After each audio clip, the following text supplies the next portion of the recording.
All right, and we are live. Welcome in, everybody. This is episode 148 of Calibrated with Scott. I'm just going to go ahead and retweet my live streams, and then we will get right into it. Okay, Lahoma. Let's do this, boys. Hope everybody's doing good. You know, I love to see where you guys are listening from. So if my Amera bros are in here, let me know where you guys are at. If there are any Euro bros in here up late, also, what's up? Good to see you guys. All right, retweet my live stream and then we'll get into it.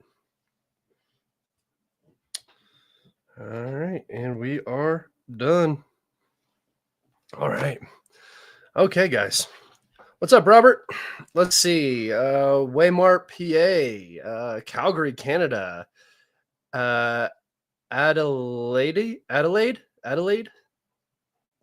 Praying for peace, bro. Me too, dude. What's up, Sean? Fort Worth. Nice, Jesse. That's where my parents are at. Always from Tripoli, Libya. Nice, man.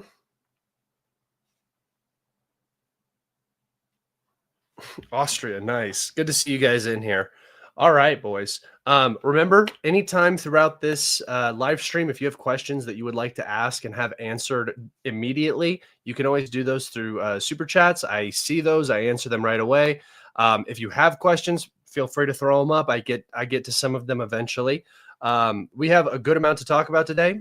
We have updates on the negotiation process between the United States, Ukraine, and Russia. We have some interesting updates on the situation in Pakistan and India. There is some conflict on the border that we are going to talk about here soon that's spurred from an event. We have a little bit to talk about in the Middle East. And then outside of that, we're just going to, obviously we have the map updates and everything like that. And then I have a few articles that I want to show you guys. So that's what we got on the menu today. And gone, a super sticker. Thank you so much, man. Remember that you guys can ask questions with those and I'll answer them. Good night from Berlin. Good night, brother. Sorry for the late stream. Good to see you. All right, let's go ahead and get into some of these map updates, shall we? Make it big for you guys. All right, here we go. We will start down in the south. Nothing in the Zaporosia region for this week. Heading up to the Velika Novosilka front, Russian forces have made a small advance north of Rozdolne in the direction of Bahatir. They have captured a few fields up this road right here, but there are some reports that Russian forces have entered this large fortification and the southern edge of the town, and that they either have a foothold or that this entire area is in the gray zone.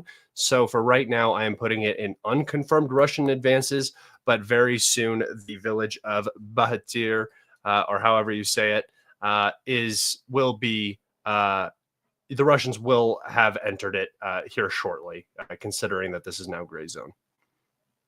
All right, moving over to the edge of the Pokrovsk flank here, the western Pokrovsk flank. We do have a couple of updates. This front is now beginning to move again. I'm sorry, guys. Sorry that it's 4:30 where you guys are at. My bad. I know that my last stream was at a good time for the Euro Bros. And so this stream, I wanted to do one for the Amera Bros. All right, so here, just west of Nadivka and all the way over to Kotelurivka, Russian forces have just made a general advance along this little spearhead right here towards Dnipropetrovsk Oblast. And remember, the Russians are extremely close. They're within 2 miles now, so within, almost within rifle range of the Dnipropetrovsk Oblast. Something to keep your eye on. All right, north of Nadivka, south of Novo-Alexandrivka, Russian forces have just leveled out the front here along this tree line. Again, nothing major, but just some small advances in this direction where the Ukrainians should have pretty capable defenses, not their actual physical defenses, but their ability to defend this area should be pretty significant considering how close it is to Pokrovsk. That means that, the Ukrainians, all they have to do is run, troops out the E50 here, down through Serhivka, and then into Udachny, and they can just really supply this front from Pokrovsk. So very short lines of logistics for the Ukrainians here. They also have towns back here like Mazova that they can also use to supply and logistically support this front. Whereas the Russians are pretty much coming out of Seladove all the way back here, and they have to go all the way in front of the Pokrovsk salient. Maybe they come up from Andrivka, but this is pretty close to the front here.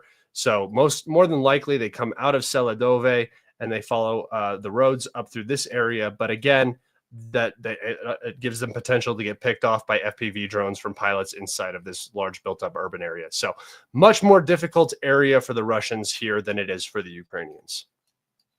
All right, moving over to the Torsk front, the Konstantinivka front.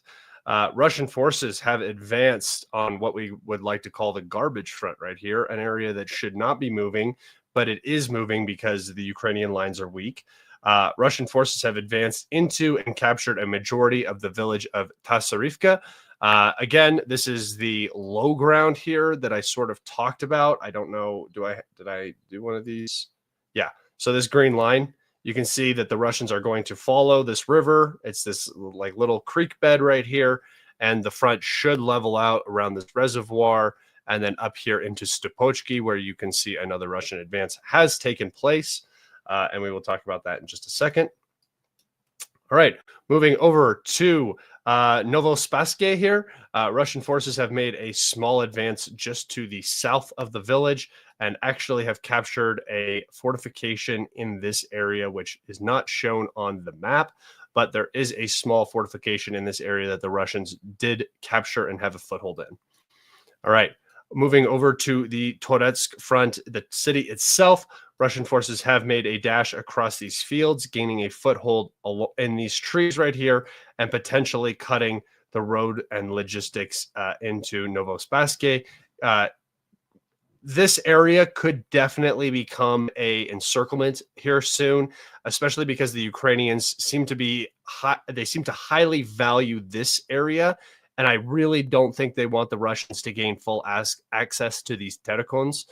Because then they will be able to just outlook over this entire area, and then the expansion out from this area of the city will be much quicker for the Russians. So the Ukrainians are putting a lot of pressure in this area. There are some pretty significant fortifications in this area as well, and they're doing everything that they can to hold there. All right, moving over to Kremenski here. And Deshane, this sort of area, Russian forces have just made a general advance out of this area after the full capture of the Terrakon. They have a decent area of view where they are able to now expand out. The next goal for the Russians will be Dialivka here. Second Dialivka over here. That's funny that there's two towns with the same name. I don't think they're the same town technically, but you will likely see a general Russian offensive across this canal at some point here soon. With this advance into Stopochki, now is the time to really cross this canal and sort of put that defensive line behind the Russians and get into this area to begin putting a lot of pressure on Konstantinivka.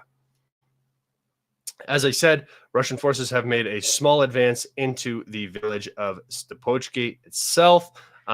There are some reports that this area has also been taken. However, we do not have a geolocation for that yet. I'm going to take us over to the topographical map, though, because I want to show you guys what this is sort of looking like here. Okay.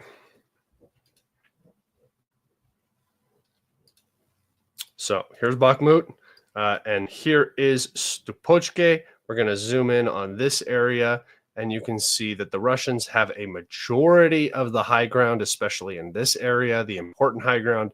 But what they need to do is get into this high ground right here. Once that is accomplished, and here's Stopochki for you guys who are trying to visualize it. Once the Russians get into this area here, they will have a much easier time directing fire down onto the roads that lead into that pocket across the canal, which I had just referenced. Getting onto this high ground will also likely mean the end of the Chasiv Yar, the battle for Chasiv Yar. So those two things are coming up very shortly here. So be on the lookout for those. Heading back over to the map, we can see here that this is the Stopochki area I was talking about, and then this tree line is the area that the Russians are going to try to advance into. Once they get basically to this coffee shop and into this T, this upside down T right here in this tree line, that's when the battle for Chasiv Yar is going to become much more difficult. Not so much Chasiv Yar. Chasiv Yar is almost entirely taken, but the villages of Mykolivka, Chervone, and Polditsky will all be pretty much cut off if the Russians are able to achieve that high ground right there. Okay. But as I've said multiple times, and just keep this in mind, Chasiv Yar is one of the most important areas for the Ukrainians right now. If they lose Chasiv Yar, they're going to put the whole Kramatorsk line into a very difficult situation. So of all the areas that you should not expect a ton of Russian movement, it's right here. I'm just saying that the plan is to get out onto these trees. Considering its proximity to Konstantinivka, that's going to be very, very difficult to do. And more than likely, what's going to end up happening is the Russians are just going to have to advance through this area instead, and then eventually make it onto that high ground as this entire front sort of catches up. All right. You guys doing good? Good.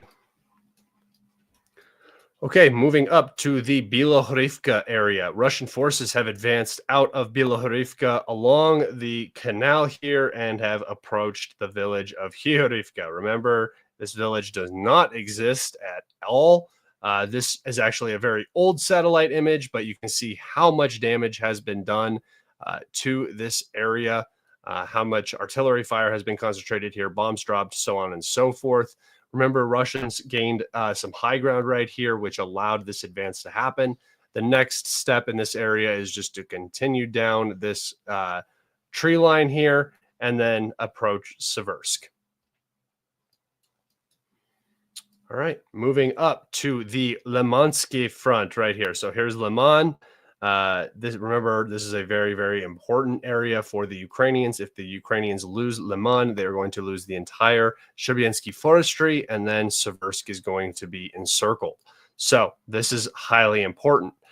The Russian bridgehead across the Zhibyets River, which is not really a bridgehead anymore, it's more of a front at this point, has expanded again, reaching into the village of Novomykhailivka, as well as completing the capture of the village of Nove and some of these tree lines down here. This is becoming a very, very real problem.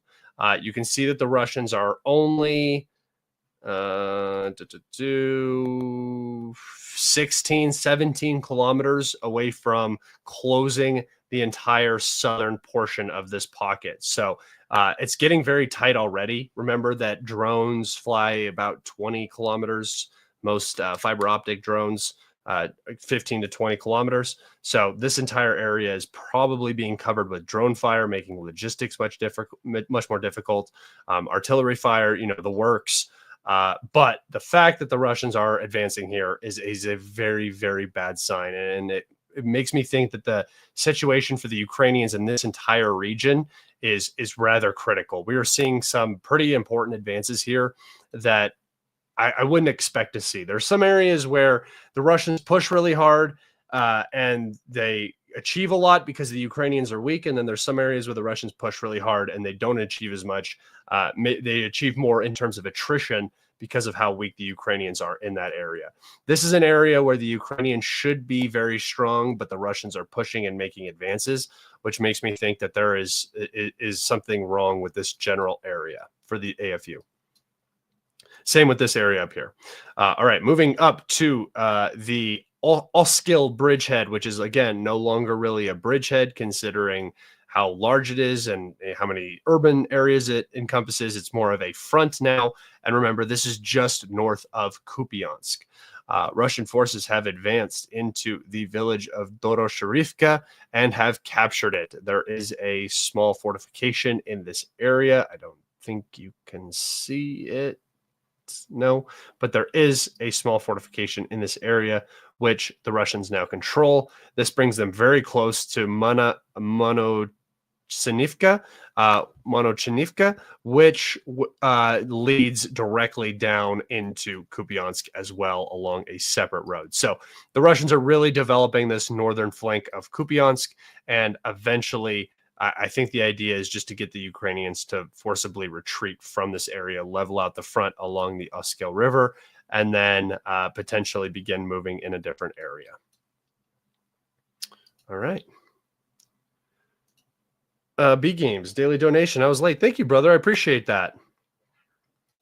Unrelated, but Libs just won the election in Canada. How did your Alberta family feel about that? Talk about the dissensions now. Thank you. I don't, let me think. I have not talked to my grandparents, but they are pretty liberal themselves, so I'm sure they're not overly upset. I don't know. I honestly, I don't really pay attention to Canadian politics that much, and I don't really think it matters all that much. I don't think that anything's really going to change up there. I think even their right-wing parties are still pretty liberal by comparison. So realistically, I don't think it changes anything, and I don't believe in elections myself, really. You know, I don't think that the United States election is really representative or how would you say? The president doesn't matter.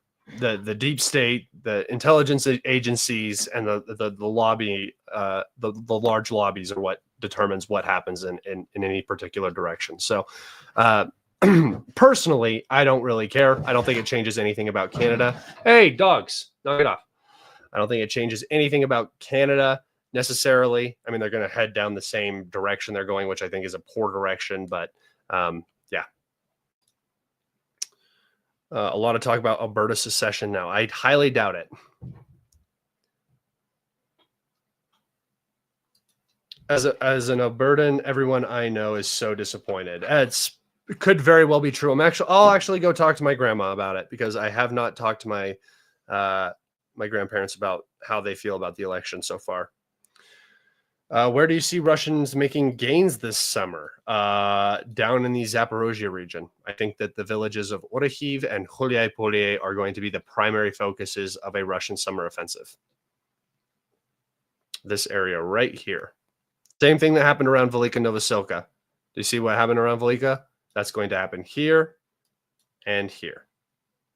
That's what I think is going to be the two primary objectives of the summer offensive. All right, let me get back to these last updates, and then we'll move on. All right, in the Kursk region, the Kursk region is now entirely captured or in the gray zone. This area has not been geolocated yet.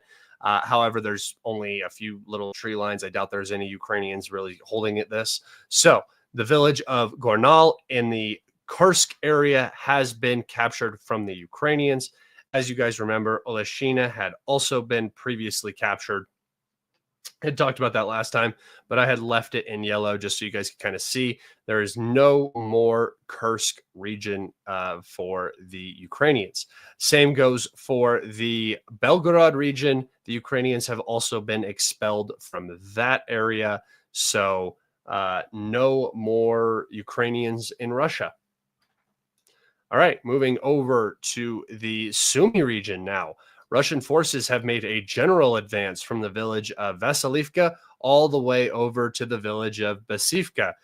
This advance is basically just the creation of the buffer zone that the Russians had talked about. This buffer zone should end up looking something like this Karkov region. I don't know if they're going to change, if they're going to expand this at all, but that's what you should sort of expect from this region.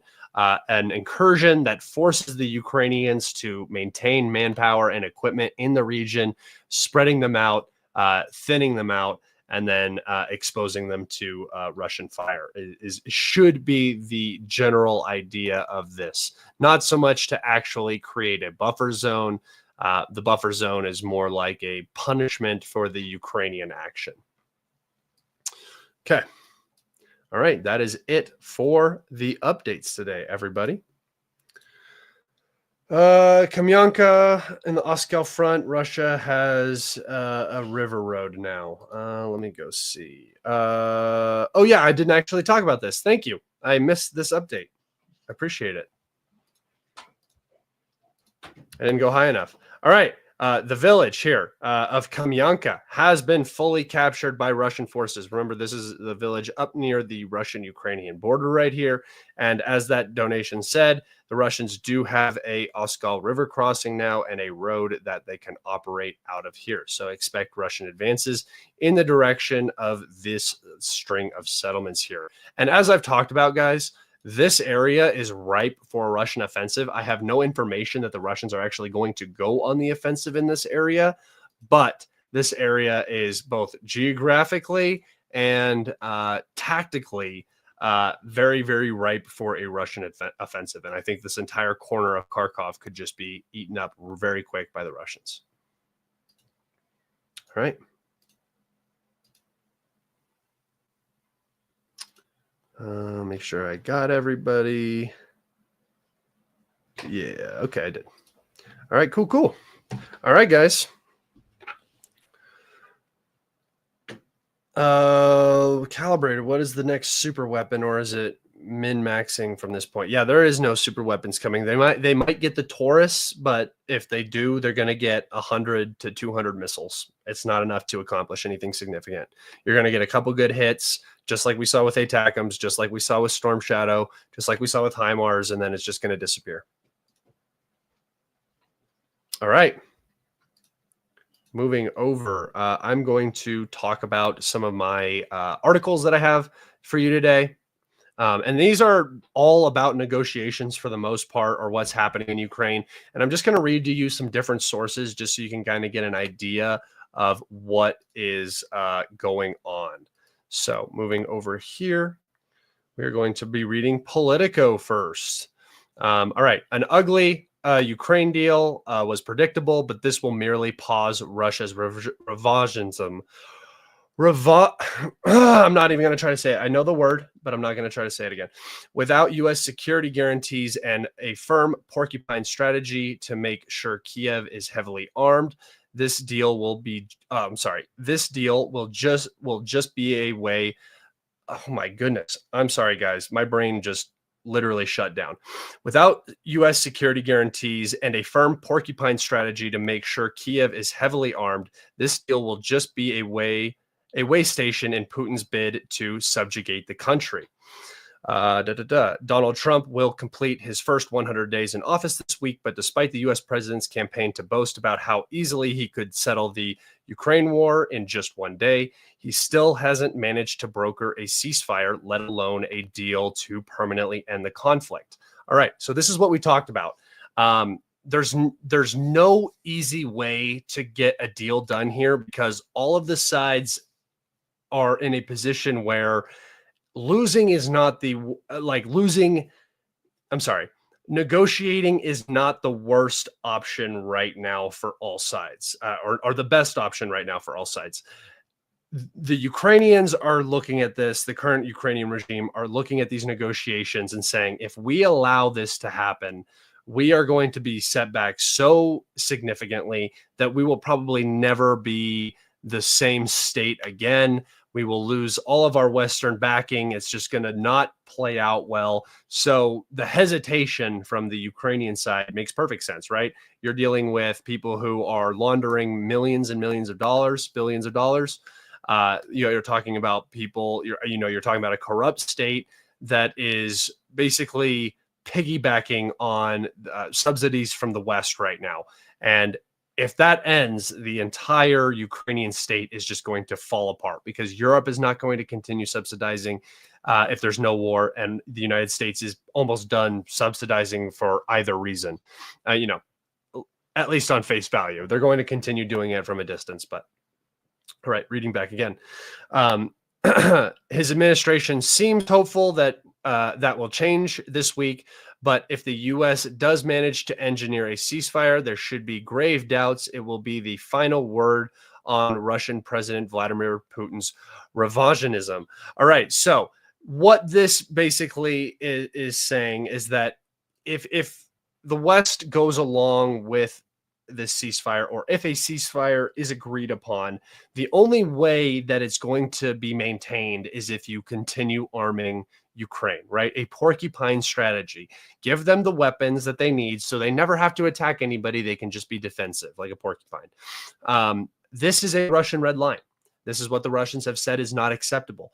They cannot continue arming Ukraine, and Ukraine has to reduce the size of its military.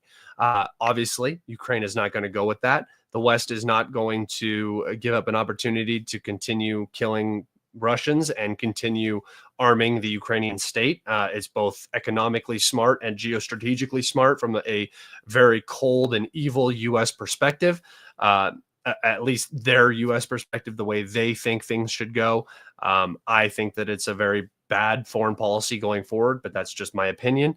And so when you're looking at this, they're already saying that, you know, grave doubts that it will be his final word, is saying that he's going to restart this when he sees fit, as if the Russians are in a position where they can't just continue fighting, right? And I'm going to show you a couple posts that are talking about some of this stuff. We're close, but we're not close enough, said U.S. Secretary of State Marco Rubio this weekend, emphasizing the Trump administration is ready to walk away if there is no breakthrough, a threat his boss has also made. So the Russians have told the West what their conditions are. They are in the position of strength. The U.S. knows this. The U.S. is trying to shift the goalposts all over the place, trying to get this deal done because they need a pause. They need time to continue rearming Ukraine, allow Ukraine to continue mobilizing and building up their military strength. And so, you know, this is why a temporary 30-day ceasefire doesn't really work for the Russians, right? The Russians are doing these fake little 3-day ceasefire, Easter ceasefire, Victory Day ceasefire, because it should, to the layman, to the general public, these ceasefires should be, a good thing. This is something that they should take advantage of. It's a time where you're not going to be getting shot at and this, that, or the other. But really, it's a political game by Putin. Putin is giving up these little bits for offerings, right? He's saying, here's a 3-day ceasefire. You can take it or leave it. And if you don't take it, everybody's going to look at you like you're the problem. You're the one who's not going to take the ceasefire. They did this on Easter. Zelensky came out and said, no, we're not going to follow through with this. And then he got an immense amount of backlash, and they changed their tune because the PR surrounding them saying no was much worse than them continuing the war, right? I mean, sorry, the PR of them continuing the war was so much worse than them just saying, okay, we'll pause, that it forced the issue for them. Same goes for this ceasefire. This ceasefire is even less agreeable because it's not on Easter, which is a commonly celebrated holiday in these two countries, but rather Victory Day, which is a Soviet era holiday, and one, victory during World War II, and one that Ukraine does not recognize itself. So this is a perfect opportunity for Putin to play political chess, get the Ukrainians to either violate the ceasefire or outright turn it down. When they do so, you get your, it's not us that's the problem. It's the Russians that are the problem. The Ukrainians are trying to counter this by saying 3-day ceasefire is useless, which is correct. But the Russians will not agree to a 30-day ceasefire because that is just as useless as a 3-day ceasefire. All right. Okay. Yet Washington's tone remains upbeat in the wake of Trump's 15-minute discussion with President Vladimir Zelensky. That was the thumbnail. On the sidelines of Pope Francis's funeral. Very disrespectful to go to a funeral and do a bunch of business, but that's just me. It was the very first time they'd met since their nasty Oval Office spat in February. Again, who gives a shit? Both leaders said the encounter was productive. It wasn't, and Zelensky hailed it as potentially historic. Again, wasn't potentially historic. Meanwhile, Washington also described last week's meeting between Putin and Trump's special envoy to the Middle East, Steve Witkoff, as productive. Again, it wasn't. There was no production. Nothing was agreed upon. Nothing changed. The Russians told them the exact same thing they've been telling them for over a year. Recognize the 4 territories, recognize Crimea, no NATO membership, no arms deliveries, no reduction in Ukrainian military size, and then denazification, of course. Those are things that Ukraine is not going to agree to. And it's very clear why the Russians are asking for these things, because they're non-starters. And so the war will continue. The whole idea here is that they're slowly pulling the U.S. away from Ukraine, showing the U.S. that Ukraine is a waste of their time to continue investing to try to hurt Russia, to continue investing into to try to hurt Russia. That's the goal. They're trying to just get the U.S. to pivot away, leave it on Europe. Once that happens, they can go through with all their plans. Now, it's not necessarily just going to be left on Europe, right? The U.S. is going to be providing Europe with everything it needs. Nothing's really going to change on the outside, but it will hurt morale, and it will eliminate a potential nuclear escalation if the U.S. is fully removed from the equation. Makes Russia's job in Ukraine a lot more freehand, if you get what I'm saying by that. But the U.S. president's frustration has been building. Since taking office, he's been bullying Zelensky. Sure, I'm sure he's been bullying Zelensky, blaming him for the war, because it's mostly his fault at this point that the war is still continuing. Basically, after Istanbul in 2022, everything, the continuation of the war is on the West and on Zelensky. It's funny that Trump is blaming Zelensky, because Trump is the one who's also continuing the war, while playing much nicer with the much less vulnerable Russian leader who actually started the conflict. Man, is this an op-ed or what? Do you think this guy has a little bit of bias in all of this? Yeah. Witkoff, for his part, has been happily repeating Kremlin talking points and waxed lyrical about Putin praying for Trump upon learning of the assassination attempt on his life last July. So this is just some liberal who's very upset about the fact that the current administration is even talking to Putin. I don't know if you know how ceasefires work, but you kind of have to talk to both sides to get a deal done. Who wrote this? Let's see. By Jamie Detmer. Jamie, if you ever see this, no, you're so clearly doing the exact same tunnel vision bullshit that every other person who has been completely wrong about this conflict the entire time continues to do. And the fact that you don't have any realism in your speech shows why you write for Politico, and why Politico is eating fucking dirt right now as a news organization, because they just put out this complete garbage over and over again. All right, that's enough of Politico. I'm going to take us over to another article now. This article is more about what Rubio has been talking about in recent days. So let's see. Go here. Oh, all right. Rubio. Okay. Rubio says concrete Ukraine proposals are needed now, or U.S. will step back. What does that fucking mean? When you're looking at this, Rubio says concrete Ukraine proposals are needed. The Russians have put forward a very concrete proposal from a position of strength. Again, you have this inability for the West to just admit that they fucking lost. They can't do it. We won't do it. We're never going to do it. It's not going to happen. We didn't do it in Korea. We didn't do it in Vietnam. We didn't do it in Afghanistan. We're not going to do it in Ukraine. I promise you. So when he says concrete proposals. The Russians, Istanbul Plus, they've laid out their proposal very clearly. The only people who have not laid out a clear proposal are the West and the Ukrainians, because they don't agree with what the Russians are asking for. And instead of just saying, no, we don't agree, they're trying to do this weird option off-ramp stuff where the Russians really don't need one.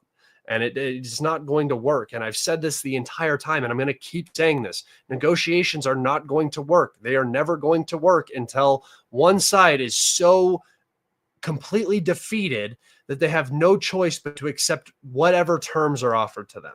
Ukraine is almost to that point, but they're not there yet. They still think that they are going to be able to pull this out, or that the West is going to come in and save them somehow. Okay. So, summary. U.S. blames Russia for civilian casualties in Ukraine. Whoop-de-fucking-do. Who cares? Everybody blames each other for civilian casualties everywhere. Also, the civilian casualties in Ukraine that he's referring to happen to be the civilian casualties that were that happened because of an orchestrated military award ceremony on Palm Sunday in a crowded civilian area in Sumy, directly near the border. Either complete incompetence to the point of complete retardation by the AFU, or an intended event that was meant to draw Russian fire and kill civilians. Either way, either so stupid it's peak, or so evil it's almost unbelievable. Those are your two options. All right. Says burden of for ending the war rests with both sides. Sure, that is true, except Russia has very clearly told you what they need to end the war. Again, they're in the position of strength. Maybe you listen to that side. The State Department says complete durable ceasefire needed, not a 3-day moment to celebrate something else. Very true. This is a very true statement. If you want a real ceasefire, it needs to be a real ceasefire. If you want a real ceasefire, you're going to have to make concessions. Okay. Russia denies targeting civilians, accuses Kiev of recklessly rejecting balanced U.S. peace proposal. Very true, right? Kiev has rejected the balanced proposal from Russia. Russia doesn't have to give any proposal.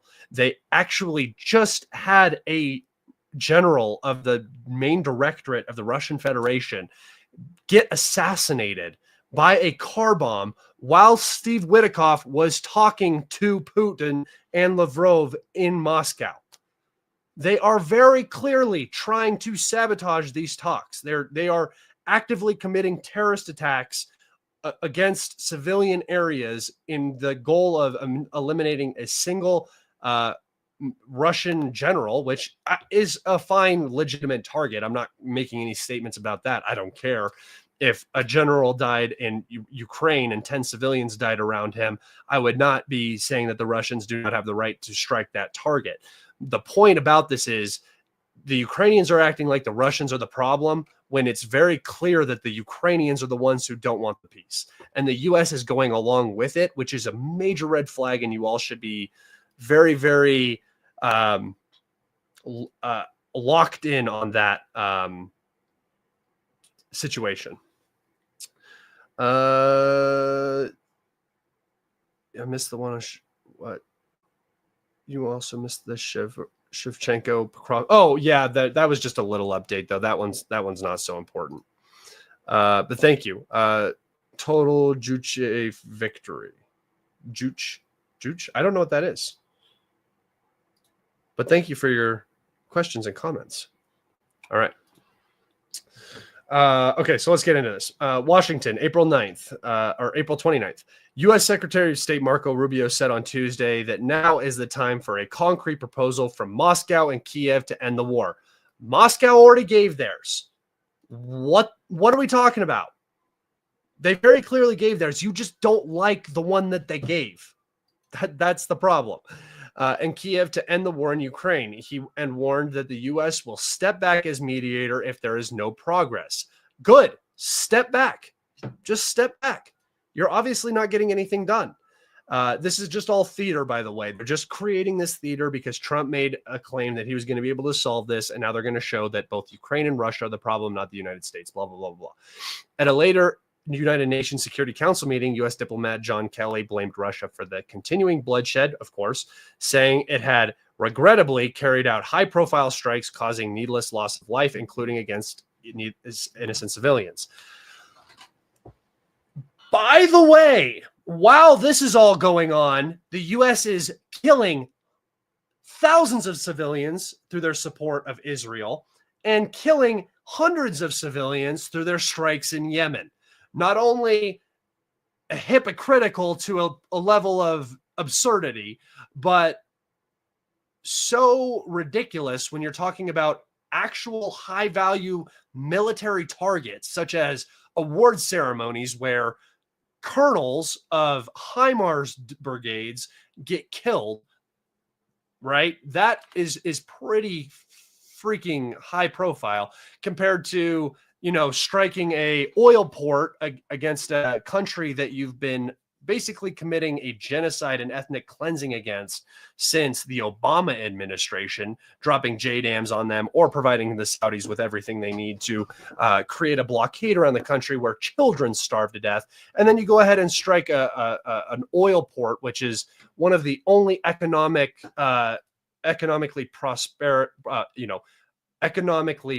prosperous areas of Yemen. You destroy it, and what did they kill? Some 86 civilians in that attack? I mean, it's fucking unbelievable. And the fact that the United States general population is so stupid that they can't, or so busy, so distracted, lied to so frequently that they can't see through this shit is crazy. In fact, nobody even read this. I'm pretty sure I'm one of the only Americans who actually has read this article. You know, that's more of the situation we're dealing with, where there's so much ignorance just because nobody pays attention, that you can just get away with saying whatever the fuck you want. And it's really upsetting and gross, but it's the way the world works. So, all right. Right now, Russia has a great opportunity to achieve durable peace, Kelly said, while adding that the burden for ending the war rests with Russia and Ukraine. No shit, Sherlock. It also rests with you. Stop sending weapons. The war ends really quick. It is up to the leaders of both these countries to decide whether peace is possible. If both sides are ready to end the war, the United States will fully support their path to lasting peace, he said. All right. I'm getting to my wits end with this shit. It's like Groundhog's Day. I feel like I come on these live streams every single time and say the exact same shit. The U.S. is responsible for half of this war. If there was no U.S., no war would be happening. At least half, right? At least half. You could say that the 10 years of buildup, the coup in the country, and then the continued support for 3 years of active war makes them more than half of the participation, right? I would say that. And then you have this motherfucker who comes out and says it is up to the leaders of both these countries to decide whether peace is possible. I just want these people to jump out of a fucking window, dude. How can you lie like this? How can you talk like this? I just don't understand the sociopathic mentality you have to maintain in your brain to be able to lie so poorly. At least construct good lies. At least get a narrative going and put something forward that makes sense and isn't instantly illogical at face value, right?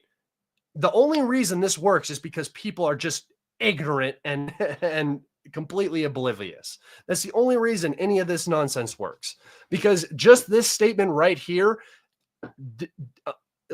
basically disqualifies the United States from any legitimate points that they can make in terms of Russia starting the war, or this side or that side is not cooperating. It's a fucking lie. They're just lying to you, and we eat it up, I guess. State Department spokeswoman Tammy Bruce cited Rubio saying that the time had been reached at which concrete proposals need to be delivered by the two parties on how to end this conflict. Again, blaming both sides, even though one side has given a very clear proposal for how to end the conflict. You just don't like it because it means you lose. There we go. That's peace requires the U.S. to admit that they lost, and they're just not going to do that. If you're this mad, imagine how the Russian government feels. The Russian government doesn't give a shit. The Russian government does not care because they understand what they're dealing with. See, this is the difference. I'm so frustrated because I understand it, but everybody else around me doesn't notice it. So I sit here and I talk to people. I was just at a bachelor party for a weekend, and I was talking with a bunch of very smart people, and they actually know a little bit about what's going on in the world. And I actually had some very fruitful conversations about, you know, what I do for work, and we got into this, and we were there for days, and there was a lot of alcohol and stuff like that. So it was a good time, but we got into some pretty deep conversations, and the limited depth of knowledge that even well-educated and intellectual people have is mind-boggling. And I know that I'm a specific anecdotal instance of somebody who pays over amounts of attention, you know, excessive amounts of attention to this. But the fact that they just say, literally, State Department spokeswoman Tammy Bruce cited Rubio as saying that the time had been reached at which concrete proposals needed to be delivered by the two parties on how this conflict will end. When you goddamn well right know the Russians have given a proposal that almost everybody can basically agree upon is the proper way to end the war. The only people who don't agree is the West. So you need to come up with a proposal that the Russians agree with, not a Ukrainian proposal, because that's not a real thing. There has been not a single Ukrainian proposal that has included anything but non-starters and red lines for the Russians. They literally want nukes and missiles and like anything that they can get their hands on. Basically, that's what their proposal is. Give us everything we want, and then we'll stop fighting, because that's surely how that's going to work. It is so aggravating to read this stuff to you guys, and I hope you guys appreciate me trying to read it to you. USA stops bankrolling them and it ends in a week. Exactly. But they won't do that because that's not the plan. That is not the geostrategic interest. And I'm telling you guys that Trump is not going to solve this. He was never going to solve this. He not only does he not have the capability, but the entire intelligence apparatus around him is telling him if he does this, Russia is going to win and it's going to make him look bad. Just that alone means it's not going to happen. So I would stop even holding my breath in the slightest for this. All right. Another one. Here's one from CNN about the same thing. I'm going to get mad again. CNN, Russian President Vladimir Putin on Monday said a unilateral 3-day ceasefire in Ukraine next month, declared a unilateral 3-day ceasefire in Ukraine next month, a move met with skepticism by Ukrainian officials who demanded the Kremlin immediately accept a longer truce proposal from the United States that he has so far rejected. Why would the person in a position of power, in a position of strength, in a military conflict, Kalibrated, stop calling them left. They are fake left. You need educated. What? Who did I call left? What? Sorry,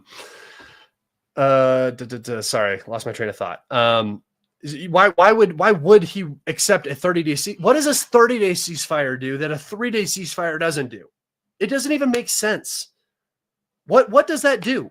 Also, do you want them to stop on the line of contact where they're at right now? Because how does that make sense? There are cities that are cut in half. How does that make sense? It doesn't make sense at all. It doesn't end the conflict. It doesn't support the ending of the conflict.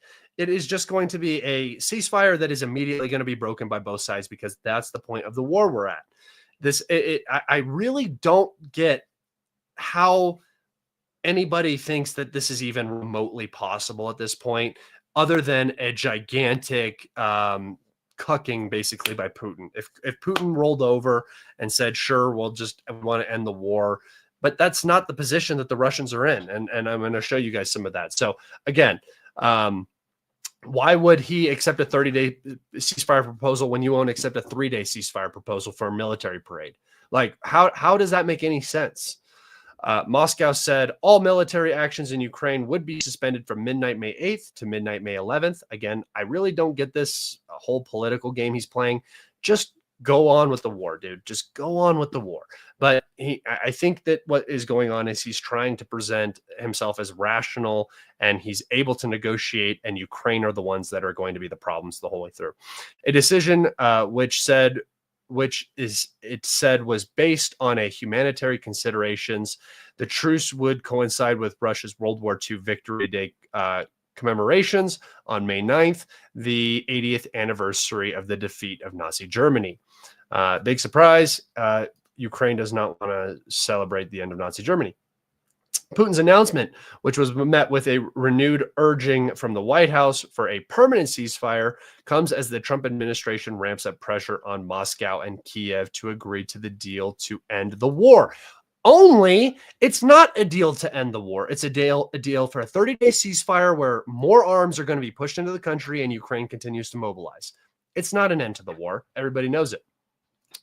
On Sunday, Secretary of State Marco Rubio said it was very critical in determining whether the U.S. would persist with its efforts to broker peace. All right, I'm just reading the same thing over and over again, but I kind of want to give you guys the Politico, because Politico is one way. Oh, is that why you said the left thing? Because I was talking about Politico? No, they're very much left. They're very, very left, and they will never say anything good about this administration. They're very pro-Ukrainian. They are left. They are American left. I don't know what more needs to be said. It is very clear that they are Democrats writing over there. Oh shit. What would it be called? My brain just spazzed. I'm thinking plagiarism, but it's not plagiarism. It's when you go to school to become a journalist. Journalism. Fuck. The most journalists are liberal just by nature. Most people who attend higher education are liberal by nature. So, all right, let's talk about, that's my updates for Ukraine. Let's talk about India and Pakistan. So there is currently some cross-border fire, machine guns, heavy artillery, stuff like that, exchanging across the Pakistan-Indian border. They are destroying. There have been Indians reconnaissance drones that have been shot down. There have been checkpoints on both sides that have been targeted by fire. This is not something really new to this area of the world. This happens frequently, usually every year or so. There's political reasons why this happens, but this instance seems more serious, definitely. There was an attack in a region of India, a terrorist attack where 26 people lost their lives. This has been sort of an ongoing issue that the Indians have dealt with, like since the 60s, since before then, really. Pakistan and India are not friends. So this is a common place where people talk about a limited nuclear exchange happening. It is a very tense area. So this talk is really not surprising. However, the actions that both sides are taking and the statements that are being made are highly concerning. There was some exchange of fire, and then India basically came out and said after the terror attack that Pakistan was more or less responsible for it, and that they would be cutting off a UN resolution water agreement. They have a river that flows from India into Pakistan, where I think it's something like 60 or 80% of Pakistani water comes from. That water has now been shut off. I think they have a reservoir upriver that they can basically dam. And this is going to put a lot of pressure on Pakistan. And this could very easily lead to a war. Pakistan has asked their citizens to leave. Indian citizens are to leave Pakistan to India, vice versa. Everybody's citizens to go home. They've urged it. And then today, very early in the morning, the Pakistani, let me see, the Pakistani, I'm trying to figure out who said it. Pakistani Minister of Information, no. Minister of Defense, hold on, I'm just scrolling up. Okay. It was the Pakistani Minister of Information came out today at 1:48 local time and made a tweet saying that he had an important statement to make, blah, blah, blah. He came out and he said, Pakistan has credible intelligence that India is planning to carry out a military campaign against Pakistan within the next 24 to 36 hours. Okay, so this is a very big deal. This is a very definite timeline. They're coming out and saying this very publicly. This does not mean that something is necessarily going to happen. However, there's not been this sort of talk before. This is definitely an elevated situation. It is definitely something to pay attention to. I know the nothing ever happens bros are in here, but the world is changing very quick and things are going to start happening. And one aspect of this I would really like you guys to think about is the fact that Israel is going against Iran very hard. Pakistan happens to be on Iran's opposing border. If something were to happen in Pakistan, if there was a refugee crisis, if there was general instability, it would force the Iranians to put focus on that area and put less focus on the Middle East, Israel, Saudi Arabia, the Gulf of Oman, Yemen, Hezbollah, all of that stuff. This is a common thing that the U.S. does. The Western intelligence agencies do.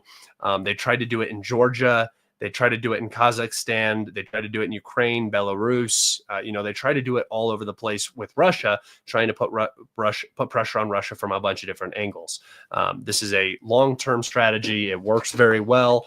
And the U.S., I believe that this could partially have something to do with Western intelligence. Really forcing this issue. We don't see any talk about it at all. This is a very big event happening, and we see almost no news about this at all, which also raises my suspicions. And I would not be surprised if the West had something to do with this in some sort of way, just because it's very convenient that this is happening right now when Israel is talking about striking Iranian nuclear sites. The U.S. is conducting operations against Yemen, yada, yada, yada. So that doesn't necessarily mean it is. It could just be a random event that has no correlation. I'm just pointing out that pressure on Iran from multiple different angles would be something that the U.S. would do. All right, so this was another statement from the Pakistani Minister of Information. India wants to carry out a military action on the pretext of baseless and concocted allegations of involvement in the Pahalgam incident, which was the terror attack. Pakistan reiterates that any such military adventurism by India would be responded to assuredly and decisively. The international community must remain alive to the reality that the onus of escalatory spiral and its ensuing consequences shall squarely lie with India. The nation reiterates its resolve to defend the sovereignty and territorial integrity of Pakistan at all costs. Reminds me of that video of those kids at that Pakistani school, and he's like, "I will become a pilot for Pakistan." That's what that reminds me of. All right. So I wanted to bring this up though. Part of this entire event that you guys should pay attention to is the fact that India probably would not go to war with Pakistan over 26 casualties, right, from a terror attack.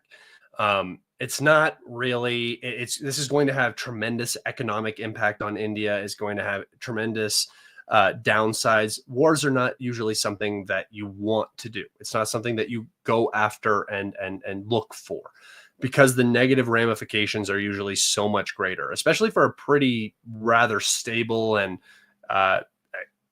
accelerating country like India. I think that if India does commit some military action, that this terrorist attack was just the casus belli that they needed, and that they kind of had this plan for some time, that there are greater geostrategic interests at play. And one of the areas, I'll just take you guys over to my map real fast. One of the areas that the Pakistanis are extremely worried about is this little right here, this little inlet is surrounded on 3 sides, and the Pakistani information space is saying that the Indians may try to cross in this area and cut off this northern section, and that would be the sort of the start of this operation. So that's just something to keep your eye on, and see how that all develops. All right. Okay. I think I'm done. I don't have much else to talk about. Oh, one other thing. Russia did confirm that North Korean troops were actively participating in the Kursk region. So this has been now confirmed. I remember I was saying for a long time I wanted to wait. That it's not impossible that the Koreans were there, but I'm not going to take the word of the Ukrainian government when they say, "Trust me, bro." I don't think the dots in the snow are North Koreans. I don't necessarily even think that the people that they captured were even North Koreans. I actually, for a fact, know that one of them wasn't. Some of them were claimed to be Chinese. It's just kind of it was sort of a ridiculous thing without proof to believe. But the entire premise was very realistic and plausible, just because Russia has a strategic agreement with Korea. And when we started to see Korean artillery pieces being moved into the country, that was kind of a light bulb went off. Okay, there are probably some advisors, at least here, potentially infantrymen. Nothing that really benefited Russia in any significant way. Maybe the artillery pieces, I'm not sure what their situation with that is. But in terms of the manpower, I'm actually going to take you over to my Twitter, where we can see a post by Rob Lee today that is actually talking about manpower issues or not issues necessarily, but the antithesis of that for Russia. So let me take us over there. Sorry, guys, I'm getting tired. All right. The U.S. estimates that around 30,000 Russians are signing up each month, up from about 25,000 last summer. Some Eastern European intelligence officials say the ranks are now swelling by some 40,000 soldiers a month. The extra manpower has allowed the military to rotate new troops in and out of Ukraine and to build new units trained and housed in Russia, according to some European intelligence assessments. So that kind of puts a whole damper onto, Russia not having manpower, and Russia needing North Koreans to fight for them, or Chinese, or whatever. It's a ridiculous statement. The Russians are recruiting more people than they know what to do with. They are recruiting way more people than they are losing each month to combat activities. They are recruiting so many people that they are creating new units inside of Russia for places like Finland and the Arctic and new battlefronts that we have not even thought of yet. So this is just another proof from multiple Western European, United States intelligence agencies saying that not only do the Russians have enough to maintain the current levels of fighting, but they are also producing enough new manpower that they can build auxiliary units with inside Russia. Pretty big omission right there. It means that the war is not going to end because of anything to do with the Russian military not being able to continue itself. So, yeah. All right. If you guys have any questions, go ahead and get them in. I will answer a few questions before I close this out.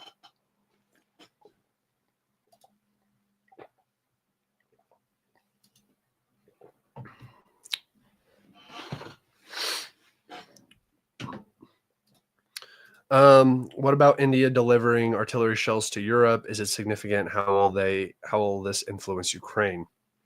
I don't know what. I don't think very many Indian shells have been delivered. I think more Pakistani shells have actually been delivered to Ukraine than Indian shells, because the U.S. bought a ton of artillery shells from Pakistan and sent them to Ukraine. But yeah, no, I don't know particularly. Do you mean delivering artillery shells to Europe or to Ukraine? Because delivering to Europe, I don't know. That just seems like a trade deal instead of an actual, like, I don't think that has anything to do with anything particularly, in my own opinion, but I'm not exactly sure. The Czech defense minister said that 400,000 shells had been supplied to Ukraine by the Czech ammo initiative, reducing Russia's artillery advantage from 10 to 1 to 2 to 1. Yeah, that's fine. He can say that and all, but it was, I don't know if you guys remember when the Czech ammo initiative happened. They were delivering a bunch of refurbished African shells, some of which were duds, basically. All the ammo they bought out of Africa was a complete joke. Like half of it wasn't even usable, refurbishable, and half of it needed to be refurbished. So I don't know. They do not have a 1 to 2 artillery advantage. Russia has a much larger artillery advantage than that.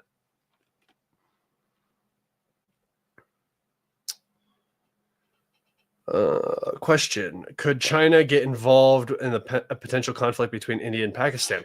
I would say probably not. They would probably just try to benefit from it in any way that they could. But the area is important to China. Another reason why I think there might be some Western involvement. This is a Belt and Road Initiative here in this area, and that the U.S. has been very active in killing a lot of Chinese people in Pakistan, in Afghanistan, in all of these areas. Chinese engineers and stuff that are in the area trying to set up infrastructure. Why hasn't Ukraine called up the 18-year-olds and ops? Why did they wait this long? Because there's not a huge population of them. And the second they do it, they're admitting that the future of Ukraine is being sent to die. I think they just want us to fight for them. They want the West to fight the war. No, they've already offered contracts to 18 to 25-year-olds, and they got a total of 500 people to join. And some of those people are already dead. So no, it's just a very difficult procurement situation for the mobilization teams in Ukraine. And if they go forward with the 18 to 25-year-old, that's basically drafting anybody who could potentially, boost your economy with a degree, because most of these kids are in school or something like that. So could India want to finish the Kashmir issue once and for all? Yes, very possibly. This could very well be exactly what they're doing. Now that the global order has shifted post-Russia, Ukraine, and Israel-Iran conflicts going hot. Very, very possible, man. I think that you could see a bunch of countries making moves like this. Right? There is something big coming. There is a big war coming. Something big's coming, a big crash, something like that. And everybody's positioning themselves right now. Everybody's doing things that they would not have done 10 years ago because of the way the world has changed to this point.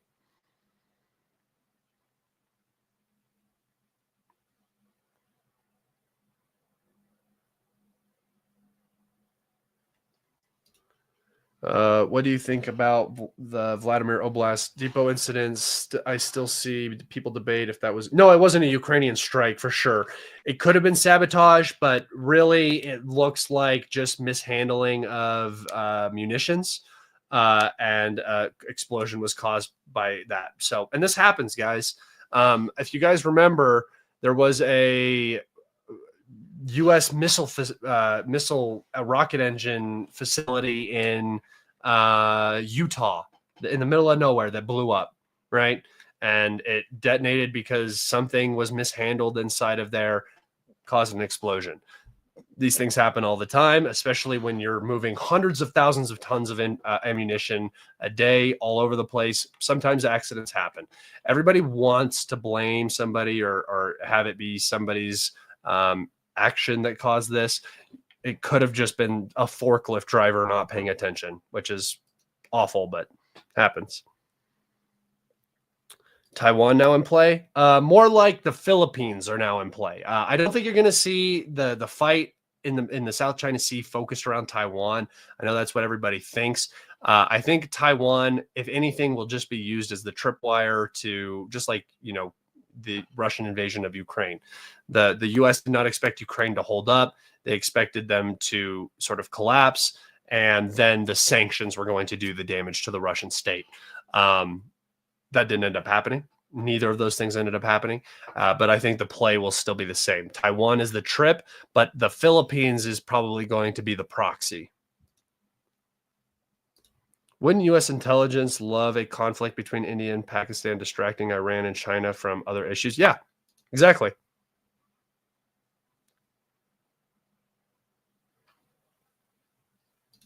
Do you predict a Ukrainian drone strike? Yes, I think that they are absolutely going to try to do something. They have to. All right, guys, that takes us to 1 hour and 10 minutes. I'm going to wrap it up there. This has been episode 148 of Calibrated with Scott. I hope you guys enjoyed this. Thank you so much for tuning in. If you guys are new here, if you don't mind clicking that subscribe button, if you are old here, click that like button and leave a comment. I appreciate you guys so much being in here, and I hope you guys have a fantastic week.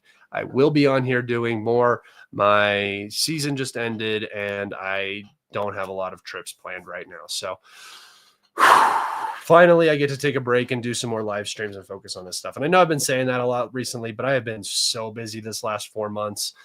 Basically, since New Year's, I've been out of town every other weekend, and I've been starting a new job, and I've just had a lot going on. So I appreciate all your patience, and I appreciate you guys still tuning in, even though these things have been more weekly at this point. Thank you so much. Have a fantastic week, and I will see you on the next one. Goodbye.